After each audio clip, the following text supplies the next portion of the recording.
और खबरों में आगे बढ़ते खबर जहां पर अखिल भारतीय ईंट और टाइल निर्माता महासंघ का कहना है कि सरकार की नीतियों ने इस उद्योग को गहरे संकट में डाल दिया है।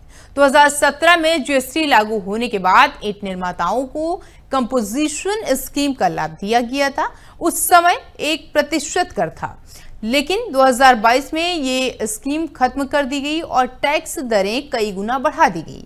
अब ईंटों पर 12% और कोयले पर 18% जीएसटी लगा दिया गया, जिसके कारण ईंट बनाने की लागत बढ़ गई है। महासंघ का कहना है कि हाल ही में हुई जीएसटी काउंसिलिंग की 56वीं बैठक में सीमेंट पर टैक्स दर घटाकर 28 से 18% कर दिया गया। ईंट उद्योग को पूरी तरह नजरअंदाज किया गया है।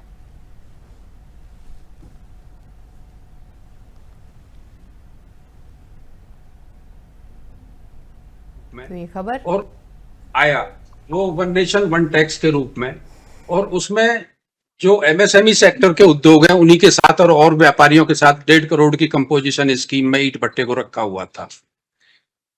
इसको वर्ष 2021 में 6% और 12% के स्लैब में लेकर के जाया गया।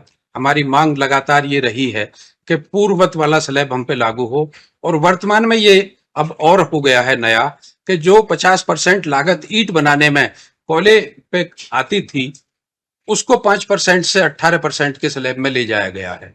तो मेरा अपना ये मानना है कि इससे ईंट की लागत बढ़ेगी और रोटी कपड़ा और मकान का जो नारा है वो उसमें पूरी तरह से जो सस्ता की बात आ रही है वो पूरी तरह से लागू नहीं हो पाएगी।